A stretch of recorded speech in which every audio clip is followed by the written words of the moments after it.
কি বলো তো, এটা হলো একটা চাকনির ভাঙা অংশ, মানে চাকনি যেটা দিয়ে ছাকে আর কি, সেটাই ভেঙে গিয়েছিল। তো এটা নতুনই ছিল, তো আমি এটা অনেক দিন থেকেই রেখে দিয়েছিলাম, প্রায় 1 বছরই হয়ে গেল এটা বাড়িতে ঝুলছিল এরকমভাবেই। তো ভাবলাম যে এটা না আয়না বানাবো ভাবছিলাম, তো আয়নার তো কার্ডবোর্ড দিয়ে বানালে হলো বেসটা খুবই হালকা হয়ে যাবে, পাতলা হয়ে যাবে, তো হলো এটা দিয়ে বানাই। তো এই পিছনের দিকে জিনিসটা তোমরা একটু ইগনোর করো, ছাকনিটার পিছনেরটা আমি হলো কেটে দিতে চেয়েছিলাম কিন্তু পারছিলাম না, তাই জন্য আর এইভাবেই করলাম। আর হলো বেসটা স্ট্রংও করতে হতো, তাই জন্য এইভাবেই করে নিলাম।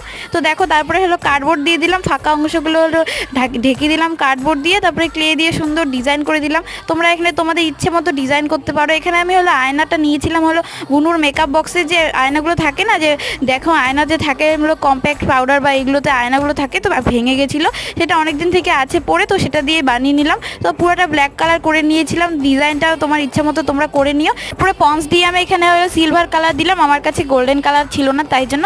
কেমন লাগলো জানাবে।